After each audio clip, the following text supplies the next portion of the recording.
Doctor, did you examine the patient? Yes, I did. What did you find? I found chronic cancer or carcinoma of the stomach. And were there any symptoms? Yes, there was vomiting at times. And was the vomit significant? The vomit is usually persistent and is frequently known in color due to slow bleeding from the growth. Doctor, the serious loss of weight occurs and the patient's skin takes on a yellowish tinge in the later stages and he suffers from absorption or poison of the growth. Is that a correct statement? Yes, it is, which gives rise to general signs of anemia and profound wasting, a condition known as cachexia. Is there a secondary deposit? Yes, there is, which occurs in other parts of the body, especially in the liver. Doctor, is it fatal? It is fatal within 6 to 12 months. Operation in the early stages may prolong life for 2 or 3 years. Doctor, did you also find another condition in this patient? Yes, I did. What condition was that? That was cholecystitis, or inflammation of the gallbladder. Doctor, was there an infection by organisms? Yes. Probably from what? Probably from the bowel irritation by gallstones. Doctor, the symptomatology is that it is due to stones and the symptoms are due to them. Otherwise, symptoms are confined to tenderness in the region of the gallbladder with possibly enlargement of the organ and rise of temperature and pulse. Is that correct? That is correct. And it is up to 8 or 10 weeks unless suppuration occurs?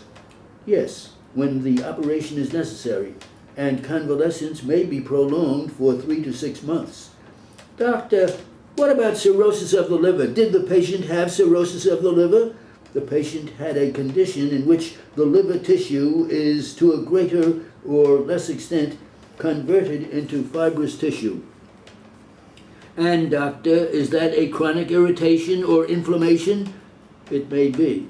And it is due to what? It is due to syphilis, alcohol, specific fevers, for example, malarial, heart disease. What are the symptoms, doctor? These are due not so much to the cirrhosis, which may exist for a long time without giving rise to any symptoms, as to the primary cause of the cirrhosis. Symptoms which may be present due to the condition of the liver are tenderness in the right hypochondrium, dyspepsia, vomiting, irregularity of the bowels, and bad complexion, and occasionally jaundice. Doctor, is there any chronic peritonitis? If you mean ascites, yes, plus heart failure. And the duration is what? The duration is indefinite. The condition can only be relieved and not cured. Doctor, the inflammation of the colon is what?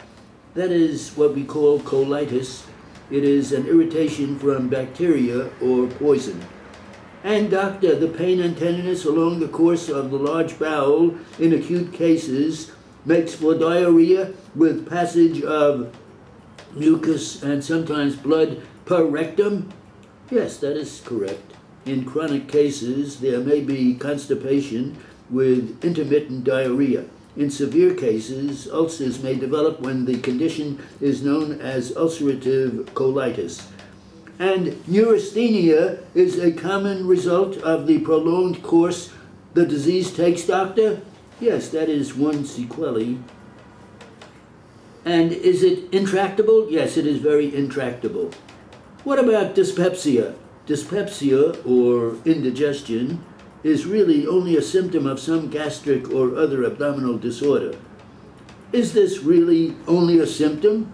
Well, these are too numerous to detail, but some of the commonest are gastritis, gastric ulcer, cancer of the stomach, appendicitis, atony of the stomach, gallstones, hyperacidity of the gastric juice. And is there pain after food, sometimes only after certain types of food, abdominal distension, flatulence, loss of weight? Nil. And the ulceration of the duodenum, usually of the first part, is present? Yes, although the cause is unknown. Frequently, it is associated with a long history of dyspepsia. And doctor, the abdominal pain, usually 2 hours or longer after food, relieved by taking food, feeling of distension, passage of dark blood in stools, melena, vomiting. Yes, those are complications. Perforation of the ulcer may occur, leading to peritonitis or acute general or local. Subhepatic abscess, constriction of the duodenum near the pylorus, giving rise to symptoms of pyloric stenosis, that is, obstruction of the pylorus.